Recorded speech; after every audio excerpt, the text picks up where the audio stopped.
जय श्री नारायण। आइए दोस्तों, आज सुनते हैं योगिनी एकादशी यानी आषाढ़ कृष्ण एकादशी व्रत की कथा। धर्मराज युधिष्ठिर कहने लगे कि भगवान, मैंने ज्येष्ठ शुक्ल एकादशी व्रत का महात्म्य सुना। कृपया आप आषाढ़ कृष्ण एकादशी की कथा सुनाइए। इसका क्या नाम है, क्या महात्म्य है, यह भी मुझे बतलाइए। श्री कृष्ण कहने लगे, हे राजन, आषाढ़ कृष्ण एकादशी का नाम योगिनी है। इसके व्रत से समस्त पाप नष्ट हो जाते हैं। यह इस लोक में भोग और परलोक में मुक्ति देने वाली है। यह तीनों लोकों में प्रसिद्ध है।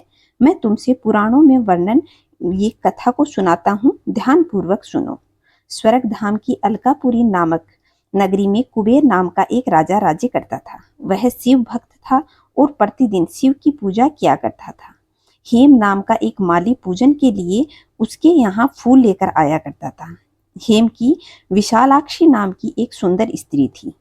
एक दिन वह मानसरोवर से पुष्प तो ले आया, लेकिन कामासक्त होने के कारण वह अपनी स्त्री से हास्य विनोद तथा रमण करने लगा। इधर राजा उसकी दोपहर तक राह देखता रहा। अंत में राजा कुबेर ने सेवकों को आज्ञा दी कि तुम लोग जाकर माली के न आने का कारण पता करो, क्योंकि वह अभी तक पुष्प लेकर नहीं आया है।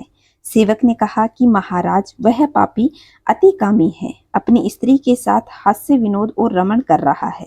यह सुनकर कुबेर की क्रोध की कोई सीमा नहीं रही और उसे बुलाया। हेममाली राजा से भयभीत होकर कांपने लगा और वहां उपस्थित हुआ। राजा कुबेर ने क्रोध में आकर कहा, अरे पापी, नीच, कामी, तूने मेरे परम पूजनीय ईश्वरों के ईश्वर श्री शिवजी महाराज का अनादर किया है, इसलिए मैं तुझे शाप देता हूँ। तू स्त्री का वियोग सहेगा और मृत्यु लोक में जाकर कोढ़ी होगा। कुबेर के शाप से हेममाली का स्वर्ग से पतन हो गया और वह उसी क्षण पृथ्वी पर गिर गया। भूतल पर आते ही उसके शरीर से श्वेत कोढ़ उत्पन्न हो गया। उसकी स्त्री भी उसी समय अंतर्धान हो गई। मृत्यु लोक में आकर माली महान दुख भोगने लगा और भयानक जंगल में जाकर बिना अन्न और जल के भटकता रहा। रात्रि को निद्रा नहीं आती थी, परंतु शिवजी की पूजा के प्रभाव से उसको पिछले जन्म की स्मृति का ज्ञान अवश्य रहा। घूमते घूमते एक दिन वह मार्कंडे ऋषि जी के आश्रम में पहुंच गया। वह ब्रह्मा से भी अधिक वृद्ध थे और जिनका आश्रम ब्रह्मा की सभा के समान लगता था। हेममाली वहां जाकर उनके पैरों में गिर गया। उसे देखकर मार्कंडेय जी ऋषि बोले कि तुमने ऐसा कौन सा पाप किया है जिसके प्रभाव से यह हालत हो गई है।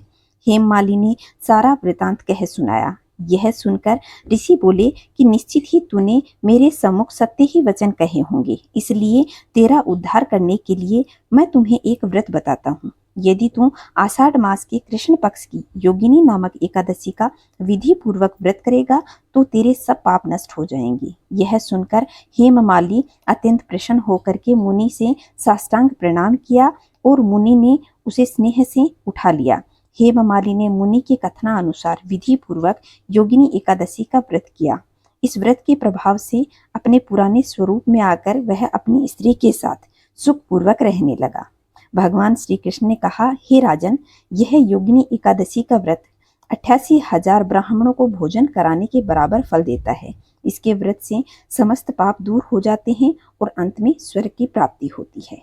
तो दोस्तों, यह थी योगिनी एकादशी व्रत की कथा।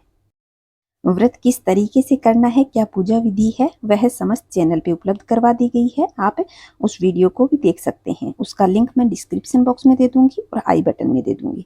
आप वहां से जाकर भी पूजा विधि जान सकते हैं। खुश रहें, मस्त रहें, चारों तरफ स्वच्छता बनाए रखें। कमेंट में जय श्री नारायण अवश्य लिखिएगा। जय श्री नारायण दोस्तों।